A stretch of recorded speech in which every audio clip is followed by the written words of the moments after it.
Assalamualaikum warahmatullahi wabarakatuh. Pada pertemuan kali ini kita akan membahas tentang konflik dan pergolakan yang berkaitan dengan kepentingan. Ada apa aja? Kita akan lihat di slide yang akan Ibu tampilkan. Yang pertama, peristiwa Andi Aziz. Yang kedua, pemberontakan APRA atau Angkatan Perang Ratu Adil.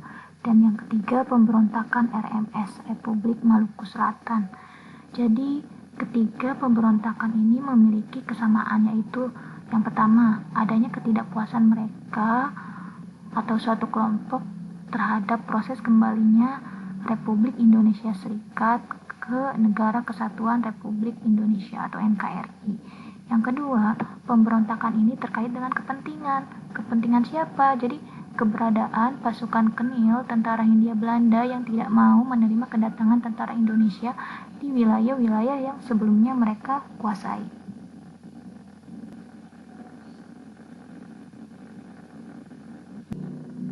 Kita akan bahas peristiwa Andi Aziz dulu yang terjadi di Makassar pada tahun 1950.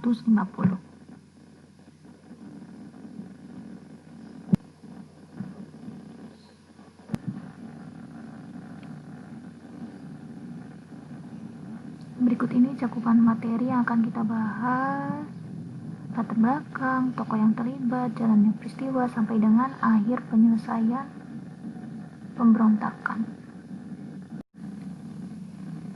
Pemberontakan Andi Aziz merupakan konflik yang terjadi di daerah Sulawesi Selatan, tepatnya di Makassar, pada April 1950. Yang menjadi pemicu awalnya, yang pertama, konflik antara kelompok masyarakat yang anti-federal, di mana masyarakat anti-federal mendesak negara Indonesia Timur untuk segera menggabungkan diri ke Negara Kesatuan Republik Indonesia, dengan kelompok yang mendukung terbentuknya negara federal dengan tetap mempertahankan berdirinya negara Indonesia Timur.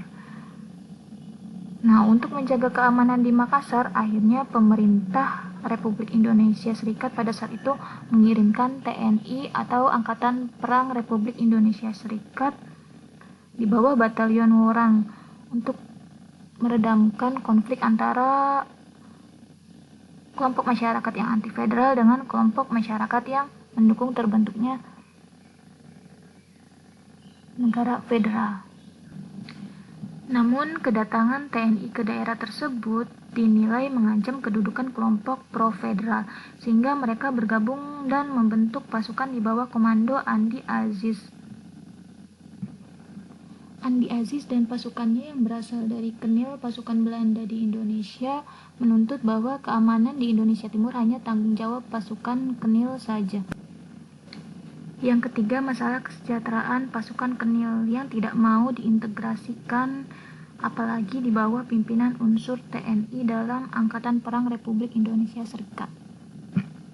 Dan yang terakhir, menentang campur tangan Angkatan Perang Republik Indonesia Serikat dari unsur TNI dalam konflik di Sulawesi Selatan. Kenapa? Karena yang ditakutkan akan mengancam kedudukan serta eksistensi Kenil sebagai unsur militer yang berkuasa di Makassar atau di Sulawesi Selatan. Siapa sajakah tokoh yang terlibat dalam pemberontakan Andi Aziz? Yang pertama tentu Andi Aziz. Kenapa beliau disebut memberontak? Karena pada 5 April 1950, Andi Aziz beserta pasukan Kenilnya melakukan penyerangan ke markas TNI. Ternyata ada tokoh lain yang terlibat dalam peristiwa ini dan merupakan dalang sesungguhnya.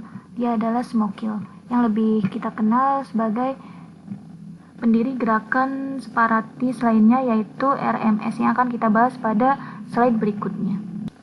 Smokil merupakan Jaksa Agung dan Menteri Kehakiman Negara Indonesia Timur yang berpusat di Makassar, yang pada saat malam sebelum terjadinya pemberontakan, Smokil memanggil Andi Aziz untuk menyatakan siap tempur jika TNI dari Jawa datang.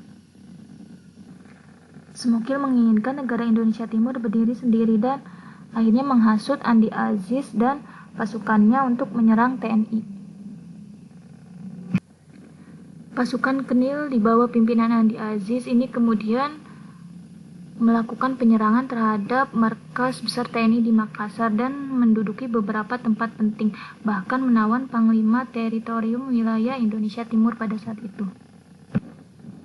Nah, ini kita bisa lihat akhir penyelesaian pemberontakan Andi Aziz.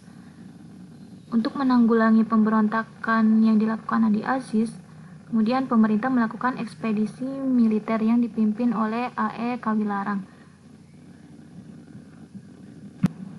Ekspedisi militer dengan beberapa kali gencatan senjata dilakukan beberapa kali oleh TNI di bawah pimpinan Mayor Worang, sehingga berhasil menguasai kembali Makassar pada saat itu di bawah kekuasaan pemerintah.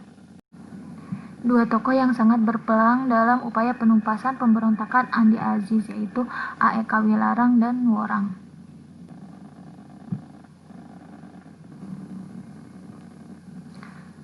APRA atau Angkatan Perang Ratu Adil merupakan pemberontakan paling awal terjadi setelah Indonesia diakui kedaulatannya oleh Belanda.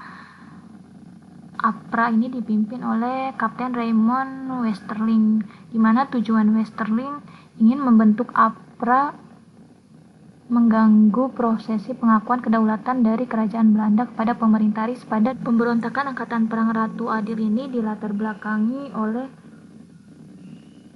Kenil yang tidak setuju dengan pembentukan Angkatan Perang Republik Indonesia Serikat atau APRIS di Jawa Barat yang saat itu masih berbentuk negara Pasundan. Kemudian Westerling memanfaatkan kepercayaan rakyat Indonesia akan datangnya Ratu Adil, dan ternyata strategi itu berhasil menghimpun rakyat serta berkas tentara Kenil untuk mendukung gerakan APRA dan menjadi bagian dari tentara APRA untuk kemudian melakukan pemberontakan terhadap pemerintahan pusat. Pemberontakan yang dipimpin oleh Raymond Westerling ini merupakan pemberontakan terencana untuk melakukan kudeta terhadap pemerintahan Soekarno setelah penyerahan kedaulatan dari Belanda terhadap Negara Kesatuan Republik Indonesia. Pada saat itu Westerling memberikan ultimatum selama 7 hari agar pemerintah RIS menghargai negara-negara bagian, terutama negara Pasundan, serta pemerintah harus mengakui APRA sebagai tentara Pasundan. Kemudian pada 23 Januari 1950, APRA yang bersenjata lengkap menyerbu kota Bandung dan secara membabi buta membunuh anggota APRIS yang dijumpai. Kita bisa lihat jalannya peristiwa pemberontakan. Jadi intinya pemberontakan Angkatan Perang Ratu Adil ini ingin mempertahankan pemerintahan Republik Federal dan tidak menginginkan adanya penyerahan kedaulatan, serta menuntut adanya tentara tersendiri di negara-negara bagian Republik Indonesia Serikat.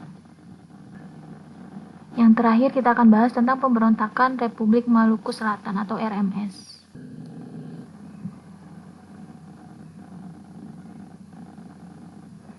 Republik Maluku Selatan ini diproklamirkan oleh Smokil.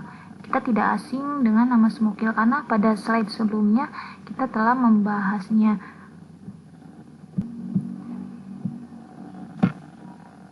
Nah, Smokil ini pernah terlibat dalam pemberontakan Andi Aziz yang kemudian beliau melarikan diri ke Maluku, dan di Maluku inilah Smokil berhasil menghimpun kembali pasukan Kenilnya dari Makassar ke Maluku. Kemudian apa yang melatar belakangi peristiwa ini? Jadi pemberontakan Republik Maluku Selatan dilatar belakangi oleh adanya rasa ketidakpuasan terhadap proses kembalinya RIS ke Negara Kesatuan Republik Indonesia. Kemudian ingin memisahkan diri dari negara Indonesia Timur dan membentuk negara sendiri terpisah dari wilayah Republik Indonesia Serikat.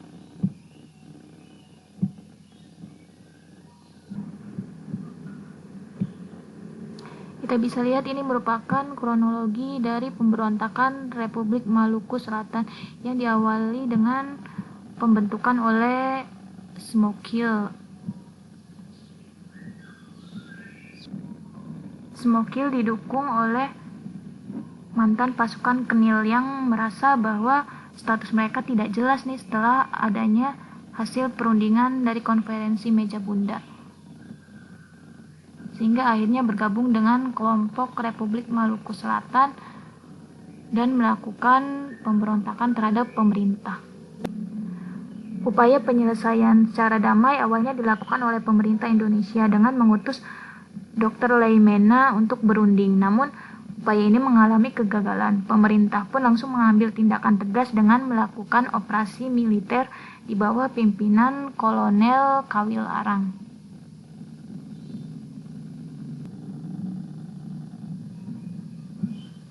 Nah, ini nama operasi militer yang diupayakan oleh pemerintah, operasi militer GOM 3, dipimpin oleh Kawil Arang.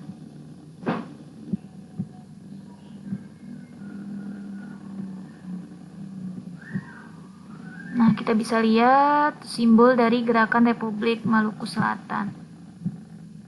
Ini bendera RMS pada 1950 sampai 2011, dan sampai sekarang Gerakan Republik Maluku Selatan masih ada, sehingga mengancam disintegrasi bangsa.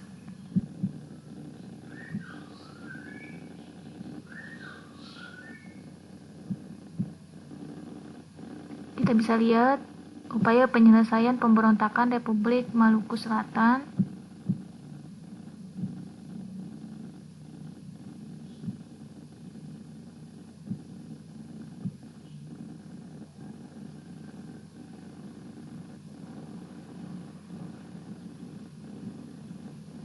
Potensi disintegrasi bangsa pada masa kini bisa saja benar-benar terjadi bila bangsa Indonesia tidak menyadari adanya potensi semacam itu.